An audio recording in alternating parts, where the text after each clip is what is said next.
Hello and welcome to The Big Picture. The battle for political parties to be included in the ambit of the right to information has just got a little more tough. The NDA government has filed an affidavit before the Supreme Court arguing that political parties need not be brought under the ambit of the RTI Act. The government has said that bringing parties into the ambit would lead to hampering of the political parties. It also has submitted that the order of the Central Information Commission in 2013 declaring political parties as public authorities under the RTI Act was erroneous. It's not just the government, but all major political parties including the BJP, Congress, CPIM, CPI, NCP and Bahujan Samaj Party have also expressed similar views. However, the Aadmi party feels otherwise. The case is before the Supreme Court. Meanwhile, there are arguments both in favor and against bringing the political parties under the ambit of the RTI Act. Today we will discuss what are the pros and cons in this debate and whether the government has taken the right stand before the apex court. To discuss this, I have with me Satyanarayana Jatiya, former Union Minister and BJP MP in the Rajya Sabha, Brijesh Kalappa, spokesperson of the Congress Party, Saurabh Bharadwaj, MLA of the Aadmi Party in the Delhi Assembly and also its spokesperson, Anjali Bharadwaj, Co-Convenor National Campaign for People's Right to Information, and Smita Gupta, political editor of The Hindu. Welcome to all of you. Mr. Jatiya, you think that your government has done the right thing by filing this kind of an affidavit saying that political parties need not come under the ambit of RTI? हम जब यहाँ बात कर रहे हैं तो इसका अर्थ यह है कि हम एक हिस्से की बात कर रहे हैं। ये राजनीति का जो पूरा किस्सा है, इसको हिस्से में लेने से तो इसी प्रकार की सारी बातों को सोचना होगा। किंतु यदि हम चाहते हैं कि शुचिता राजनीति में आए, बाकी की बातों को जिस प्रकार से हम स्वतंत्रता के अधिकारों में से अभिव्यक्ति की स्वतंत्रता का अधिकार हम कहते हैं, उसी प्रकार से जहां हमने कहा कि फ्रीडम ऑफ स्पीच होना चाहिए, उसी प्रकार से फ्रीडम ऑफ इंफॉर्मेशन भी चाहिए। हम मानते हैं इस बात को, किंतु इस सारी बातों को करने के लिए, आमूलचूल परिवर्तन करने के लिए सारे इलेक्शन और सारे इलेक्टोरल सिस्टम में और सारे इस पैटर्न को बदलने के लिए सभी पार्टियों को साथ में मिल करके विचार करना चाहिए। और जब वो विचार करेंगे तो सर्वांगीण विचार होगा और उसमें से भी एक विचार ये किया जा सकता है। नहीं, this is what the government has given the आज की परिस्थिति में जो कुछ कहा गया है वो यथार्थ पर विचार है। गवर्नमेंट ने जो एफिडेविट दिया है सुप्रीम कोर्ट, जी, they are saying that if political parties come under the ambit of RTI Act, it will cause problems for the political parties, their functioning will be hampered. आपको लगता है कि hamper होगा? क्यों, कैसे हैम्पर होता है? मैंने कहा है कि ये व्यवहारिक पक्ष है, सैद्धांतिक पक्ष में नहीं। सैद्धांतिक नहीं, अभी व्यवहारिक क्या? व्यवहारिक पक्ष तो यही है कि आज की इन परिस्थितियों में व्यवहारिक बात करेंगे। व्यवहारिक परिस्थितियों में आज की इन परिस्थितियों में यह करना मुनासिब इन स्थितियों में नहीं है और इसलिए सरकार ने क्यों नहीं है? आपको क्यों लगता है कि नहीं है? मुझे इसलिए लगता है कि हमने केवल एक पक्ष का विचार किया है।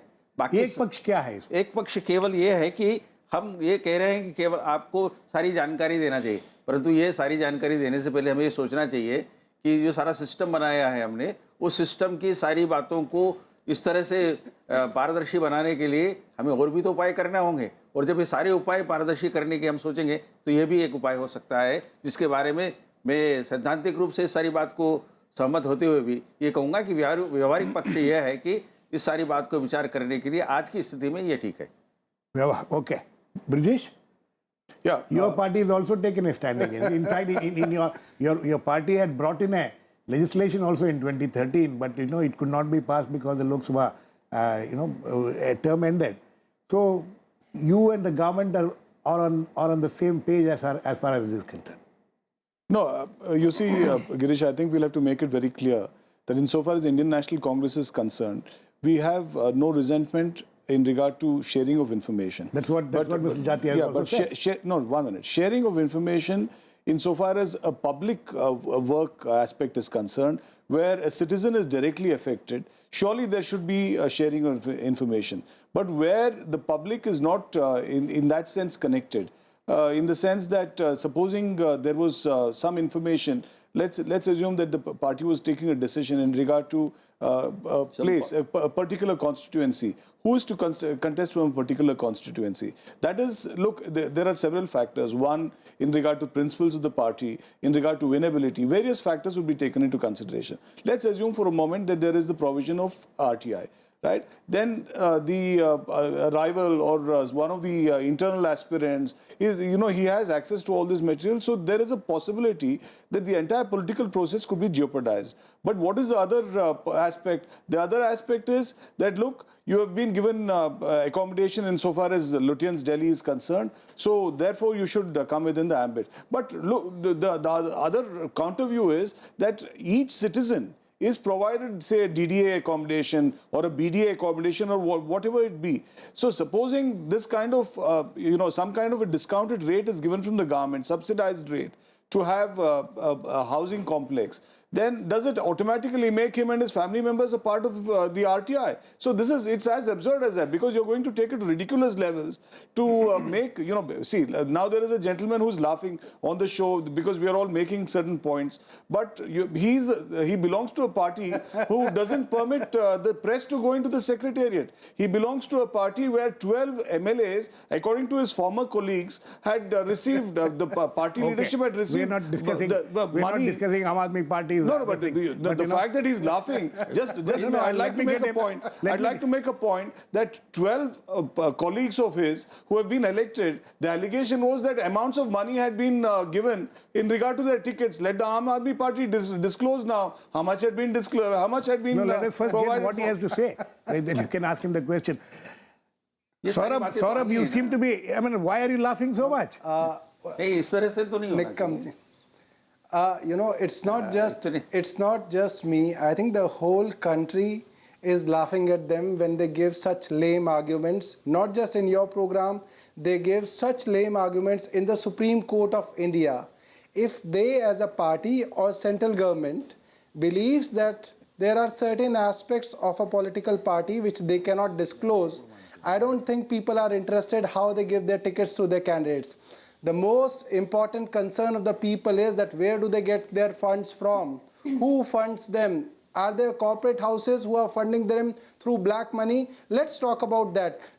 I want the central government to give an affidavit in the Supreme Court that yes, we don't want to disclose anything else, but yes, we are ready to disclose who funds us, who is funding our political parties. Let's form a consensus at least on this aspect of political parties. Okay. So you're saying that means that the Aam Aadmi Party is fully, ready to in all the aspects, not just funding. When it comes to RTI, it's not just funding. Absolutely. All other aspects we are ready for all we are the not things. Really discussing we want funding. Political parties to come under RTI. Okay. So can you disclose on the show why exactly 2 of your senior erstwhile colleagues were thrown out of the party? At least utna to disclose kar dena.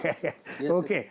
किसी को हंसने का अधिकार नहीं है. नहीं, Anjali, the question is this. The government has now filed an affidavit. There is no ambiguity anymore about the stand of the government, and the political parties also seem to be in its favor. Now, they have, what is it that you people want? If the political parties are brought under the ambit of RTI, what are the things which you think will be worth public? It will be worth the public knowing what is happening inside the party. Well, Girish, let me say that political parties in our country occupy a very central space in democracy. Absolutely, there's no doubt about it. People don't vote so much for individuals as they do for parties. Parties come out with manifestos, grand statements, grandstanding before elections. People vote on the basis of which party says what. Now, parties form finally governments, and governments' policies, their welfare policies, their corporate policies, everything is decided on the basis of the ideology of the political parties concerned. We all know that. In this context, let us also add the fact that it is a very widely accepted notion that in India, corruption, the fountainhead of corruption is political funding. No doubt. Now, in this scenario, I think citizens have a right to know where political parties are raising their funds from, how they are spending these funds, and the basis of their decisions. What kind of decision? funds, nobody, I don't think anybody can have any argument about political parties having to disclose their funding pattern. But decisions, what kind of decisions would you like to know about what happens inside the political parties? Let me actually... And what are those which you think is in public interest? I disagree that political parties are all on the same page as far as even funding is concerned. What we have heard is that there are adequate provisions in the income tax law and in the election commission, right, so that people can have whatever information they want. Right now we are getting those information. Like, we have, except the BJP has not filed the up-to-date record, but other political parties have filed the statement, their statements. No, under the IT Act, political parties do not need to give details of donations that they get that are below 20,000 rupees. Now, if you look at, we did a very back-of-the-envelope analysis. In the year 2010, the 6 political parties that are in question at the moment raised something like 700 crore rupees according to their records. A significant amount of that was raised from people, and 90% of that money, they said that it was less than 20,000 rupees and therefore was not accounted for. So first of all, it's a myth that political parties are coming clean on their finances. They are not telling people where they raised that money from. Technically, that money could have come from a large source and then shown as small amounts that have been received, which are less than 20,000, which are not being accounted for. Secondly, as far as decision making is concerned, if a political party before elections goes out and says that we are all for protection of women, and then goes on and gives tickets to candidates who have cases of violence against women, why should people not have a right to question the basis of decision-making? That would in any case come out in their affidavits. No, but why should people not have a right to ask them? Why should not people have a right to know the basis of decisions? If a political party says before elections that if we are voted into power and we form the government, we will make sure that food security is given to people. And after forming the government, if the political party goes back on its promises, people have a right to know, because you got my votes and people have given money to those political parties, and therefore they have to be accountable to them. Okay, Smita, I'll come to you, Brijesh. Let me get Smita in on this. Well, Smita, the argument, we have heard this argument, pros and cons, from political parties, from RTI activists and everybody. How, you have been covering, political parties for years now, and how much do you think what happens inside the political parties will be of public interest? One second thing is, how much can be actually disclosed? Well, I only partially agree with Anjali. I think about the money part, I agree. I'm in full agreement that parties use this 20,000 rupee limit to fudge, where they're getting their money. Yes. And I think the public has every right to know who is funding and, so the details of how it is being spent. One thing probably which can be done is that, remove that clause which says that you don't have to disclose what you get below 20,000. Yeah. That should solve the problem. But the second part, I don't agree that, because, one should not confuse political parties with governments. Governments are subject to RTI, governments are accountable to the people. But a political party, for instance, if they say that they believe in protection of women and then they, give a ticket to somebody who's a rapist, the local people will know they have the right not to vote for that person. Not only that, the affidavits, so they have to file the affidavits also nowadays. Yeah, and I think that once you open this thing up, that you can ask how a party functions, the internal functioning, because a political party is a voluntary association of people. It's not funded by the government. Whereas a government, yes, it must be under RTI, and all its actions must be scrutinized by the people. And in any case, in a democracy, people vote every 5 years. But as far as the money part of it is concerned, I'm absolutely in agreement. Okay. We need to have far greater transparency on that Okay. front. Yes, Brijesh. Yeah, I was only trying to point out to what Anjali had said, that insofar as, the basic premise that political parties are dishonest, is RTI going to cure that dishonesty? Because if there is a system in which a person receives X amount of money and then he's not bound to give details, right? And then he does the fudging, which she's in any case claiming that political parties do. I, for one, can safely tell you that Indian National Congress doesn't do it. But as far as a political party is concerned, let's assume that they are fudging, or let's assume that they are basically dishonest. Is RTI going to improve that situation? Why it works in a government setup is because the government servant is, he's bound and hindered by the conduct rules. Here, where are the conduct rules? You have private persons, you have the public who are running political parties. It's a totally unworkable The system. question, actually, that is one of the, yes, Jatiya ji. वास्तव में जैसा मैंने कहा है कि in totality सारी बातों को विचार करने के लिए हमने अवसर तलाश करना चाहिए। आरटीआई हमें एक, जैसा भी कहा गया है कि ये जो कार्यालयों में लाल फीताशाही है या लोगों के बातों को जानकारी देने के लिए जो उपेक्षा की जाती थी, जो सामान्यतया एक बहुत ज़रूरी बात हुआ करती थी, उसको एक सिस्टम देने की दृष्टि से ये कानून लाने का काम हुआ। और फिर उसके बारे में उसकी अपील और बाकी की बातों को भी निर्धारण करने के लिए एक पद्धति तैयार की।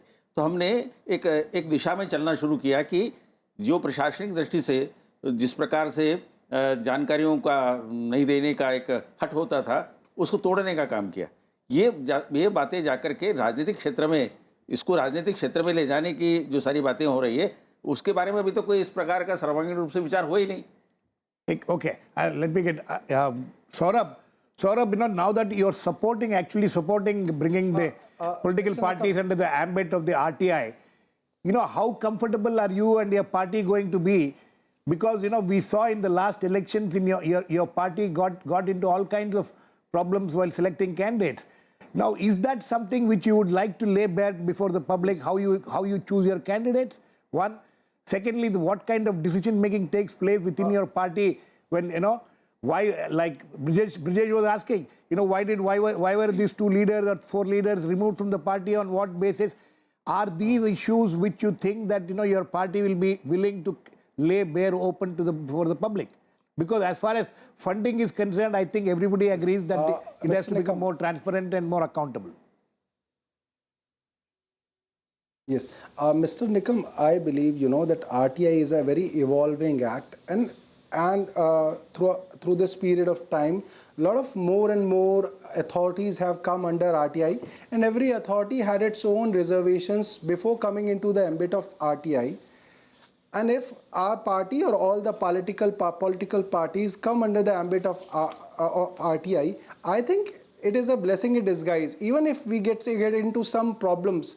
But overall, it will help us improve our own internal system of our party. So there is no loss. It's a win-win situation. Probably we may not be doing few things which are very good, but with RTI we may have an inspiration to do things in a public interest. And I think it's a good and a win-win situation for everybody. And we as a political party welcome this step, and we want all political parties should come under the purview of RTI.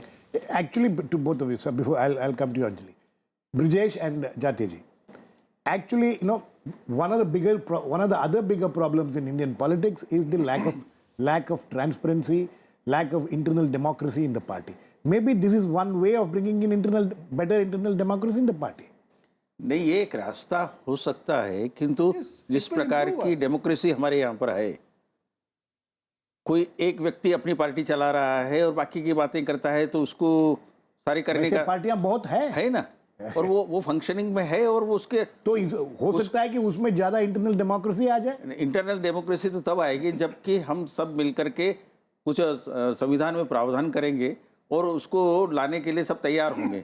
आज की परिस्थितियों में तो चूंकि मैंने जैसा कहा है कि प्रशासनिक दृष्टि से उसमें पारदर्शिता लाने के एक उपाय करने के रूप में ये आया था। अब राजनीतिक दृष्टि से हमको अलग से विचार करना है, तो एक विचार करना है तो यह अच्छी बात है, परंतु किन किन बातों पर हमको विचार करना है, क्या हमारे मुद्दे होंगे। और ये लगातार बहुत वर्षों से, जब हम भारतीय जनता पार्टी के नाते से, जनसंघ के नाते से काम करते थे, तो हम ये मांग करते आए हैं, और आज भी जो लोग कुछ बात करते होंगे, वो बात कर रहे होंगे, तो उसमें कोई गलत नहीं है, किंतु इस सारी बात को करने के लिए किसके अंतर्गत larger debate is necessary. Brijesh, your party is one party which is classically said that there is no internal democracy.